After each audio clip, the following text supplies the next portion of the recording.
नमस्कार दोस्तों, पैरामेडिकल गुरुजी के इस नए एपिसोड में आप लोगों का बहुत बहुत स्वागत है। दोस्तों, आज की इस वीडियो में हम चर्चा करेंगे अपवर्ड मूवमेंट के बारे में। और जिनको फर्स्ट काउंसलिंग में कॉलेज अलॉट हो गया है लेकिन उनको अपने मनपसंद कोर्स या कॉलेज अलॉट नहीं की हुआ है तो वो क्या करें। और इसके बाद में हम सेकंड काउंसलिंग के बारे में भी चर्चा करेंगे कि सेकंड काउंसलिंग कब से स्टार्ट हो रही है। अगर आपने अभी तक इस चैनल को सब्सक्राइब नहीं किया तो लाल बटन दबाकर सब्सक्राइब कर लीजिए और बेल आइकन को दबा कर रखिए, क्योंकि आरपीएम से रिलेटेड सारी अभी तक तो काउंसलिंग को बाकी जो नोटिफिकेशन है वो इसी यूट्यूब चैनल पर मैं डालता रहूँगा। और जो भी आपकी प्रॉब्लम्स है इसी यूट्यूब चैनल पर वीडियो बनाकर मैं आप तक पहुंचाता रहूँगा। और वीडियो को डिस्क्रिप्शन में टेलीग्राम लिंक और इंस्टाग्राम का लिंक दिया गया है, वहाँ से मुझे कांटेक्ट कर सकते हैं अगर आपके पास कोई प्रॉब्लम आ रही तो चलिए इस वीडियो को शुरू करते हैं। मैं सबसे पहले बात करता हूँ कि जिनको कॉलेज अलॉटेड हो गया फर्स्ट काउंसलिंग में लेकिन उनको अपने मनपसंद का कोर्स या कॉलेज नहीं मिला है, तो उनके पास दो ऑप्शन है। एक तो अपवर्ड मूवमेंट का और सेकंड कि वो डायरेक्ट सेकंड काउंसलिंग में एडमिशन ले। ये आप पर डिपेंड करता है कि आप कौन सा ऑप्शन चॉइस कर रहे हो अपनी रेस्पॉन्सिबिलिटी पर। देखिए, इनके पास दो ऑप्शन है। एक तो एडमिशन नहीं लेकर कि आपको जो फर्स्ट राउंड में कॉलेज मिली है उसमें आप एडमिशन नहीं लेकर डायरेक्ट आप सेकंड काउंसलिंग करवा सकते हैं। तब आपको अपना मनपसंद कोर्स या कॉलेज फिर से आप चॉइस कर सकते हैं। इस तरह से आपको एक ऑप्शन मिल जाता है। सेकेंड ऑप्शन होता है कि आपके पास अपवर्ड मूवमेंट का। अपवर्ड मूवमेंट के थ्रू भी आप अपना कोर्स या कॉलेज चेंज करवा सकते हैं। लेकिन अपवर्ड मूवमेंट में यह है कि आपने जब फर्स्ट काउंसलिंग में जब ऑप्शन फॉर्म फिल किए थे वो सही होने चाहिए आपके, तभी आप अपवर्ड मूवमेंट लगा सकते हैं। अपवर्ड मूवमेंट में आपको वरीयता के अनुसार अपनी कॉलेज चॉइस की जाएगी काउंसलिंग के द्वारा। एक उदाहरण के तौर पर समझिए कि आपको जो फर्स्ट राउंड का जो चॉइस फॉर्म फिल किया था उसमें आपको 5 नंबर की कॉलेज या कोर्स मिल चुका है। तो अगर आपको अभी एडमिशन ले लेते हैं और अपवर्ड मूवमेंट लगाते हैं सेकंड काउंसलिंग के लिए, तो आपको 5 से ऊपर 1 से लेकर 4 तक जो भी कोर्स या कॉलेज आपकी बची है उनमें से कोई सा भी मिल सकता है। इसके लिए ये एक नोटिफिकेशन दिया है। इस नोटिफिकेशन में आपको पढ़ के सुनाता हूँ। इसमें पूरी डिटेल से दिया हुआ है। आप अच्छी तरह इसको 3-4 बार रीडिंग मारिए, तब आके आपके समझ में आएगा। लेकिन आपको जरूर समझ में आ जाएगा अगर आप इसको अच्छी तरह से समझोगे तो। अभ्यर्थी प्रवेश हेतु 3 ऑनलाइन काउंसलिंग तथा आवश्यकता होने पर एक अन्य ऑनलाइन या ऑफलाइन काउंसलिंग आयोजित की जाएगी। राजस्थान पैरामेडिकल काउंसिल द्वारा आयोजित समस्त ऑनलाइन व ऑफलाइन काउंसलिंग के उपरांत भी यदि किसी महाविद्यालय संस्थान में सीटें रिक्त रहती है तो ऐसी रिक्त सीटों पर अभ्यर्थी आवंटन के विषय से संबंध में काउंसिल का निर्णय अंतिम होगा। देखिए, इसमें 3 काउंसलिंग होगी, 3 ऑनलाइन होगी और एक ऑफलाइन होगी जो ज़रूरत पड़ने पर हो सकती है अगर सीटें बचती है तो। अगर बात करें आगे, यदि 3 चरणों की काउंसलिंग के पश्चात भी आरक्षित श्रेणी की सीटें रिक्त रहती है, उन्हें भरे जाने हेतु आरक्षित श्रेणी के अभ्यर्थी उपलब्ध नहीं होते हैं तो ऐसी रिक्त सीटों को अनारक्षित श्रेणी माना जाकर इन्हें वरीयता अनुसार आवंटित किया जा सकेगा। ये राउंड ऑनलाइन तथा ऑफलाइन जैसी परिस्थिति में हो सकता है उस प्रकार आयोजित किया जाएगा। ये बात करते हैं, प्रत्येक काउंसलिंग के पश्चात आवंटित अभ्यर्थियों को ऑनलाइन आवंटन पत्र जारी कर संबंधित महाविद्यालय संस्थान में उपस्थिति प्रस्तुत कर प्रवेश लेने वाले 7 दिवस का समय दिया जाएगा।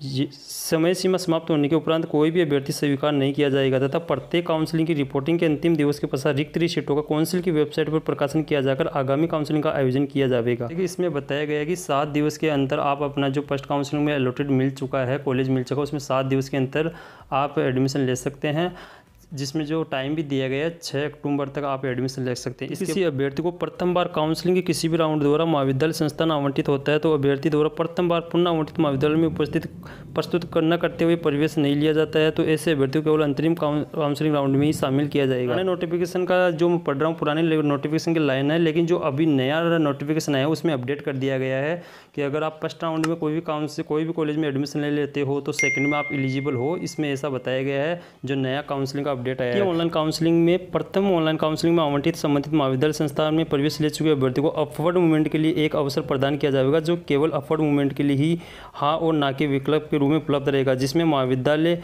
एवं पाठ्यक्रम के समुच्चय के विकल्प की वरीयता में कोई परिवर्तन अनुमतित नहीं किया जाएगा।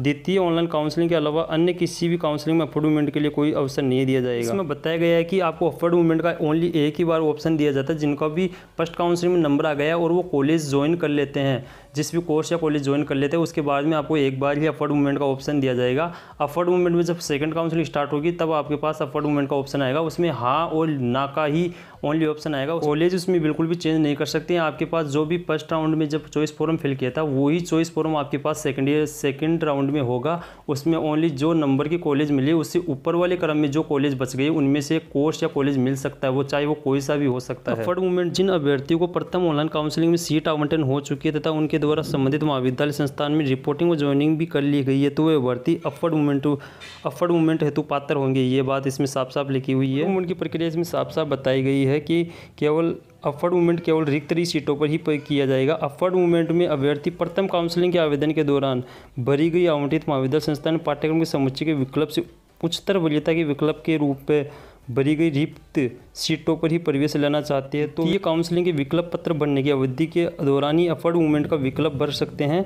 उदाहरण, यदि किसी अभ्यर्थी को उनके विकल्प के अनुसार 5वीं वरीयता की विकल्प की सीट आवंटित हुई हो तो वे अपवर्ड मूवमेंट के माध्यम से विकल्प वरीयता क्रम में 1 से 4 की सीटों पर रिक्त होने की अवस्था में नवीन आवंटन हेतु पात्र होंगे। ऐसे अभ्यर्थी द्वितीय काउंसलिंग के दौरान नवीन विकल्प नहीं भर सकेंगे, केवल अपवर्ड मूवमेंट यस और नो ही विकल्प भर सकेंगे। जो मैंने पहले बात समझा दी वही बात इसी में लिखी है।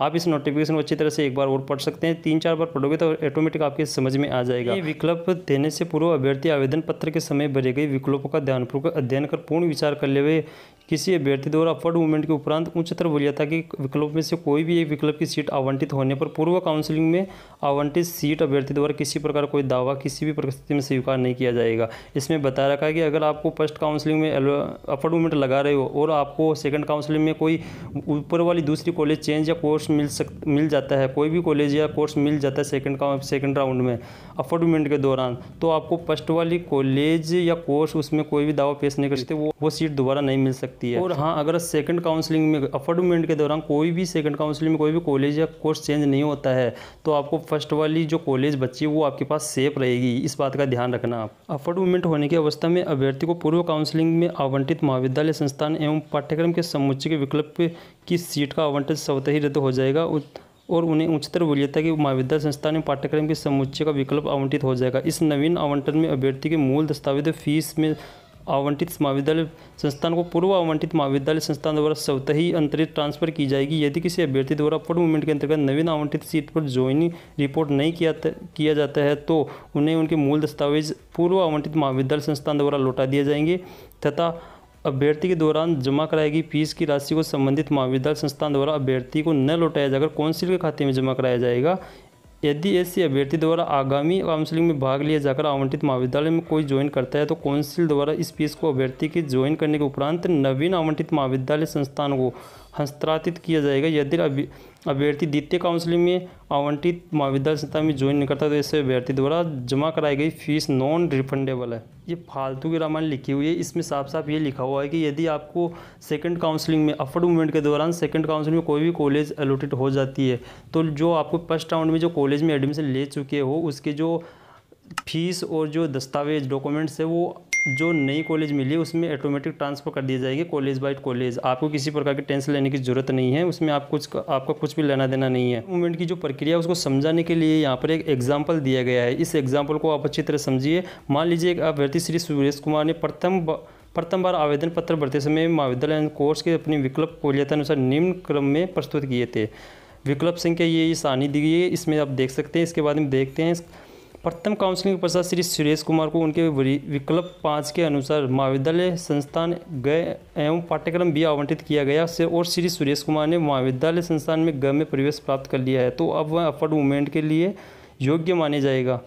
द्वितीय काउंसलिंग में श्री सुरेश कुमार अपवर्ड मूवमेंट के लिए यस पर अपवर्ड मूवमेंट में शामिल होता तो श्री सुरेश कुमार को उनकी विकल्प संख्या 1 से 4 में से वरीयता अनुसार रिक्त सीटें होने पर महाविद्यालय संस्थान में पाठ्यक्रम आवंटित किया जाएगा। यहाँ पर ध्यान देने बात योग्य यही है कि अगर आपने अपवर्ड मूवमेंट करा रहे हो तो आपने जो फर्स्ट राउंड में चॉइस फॉर्म फिल किए थे वो चॉइस फॉर्म आपके सही होने चाहिए।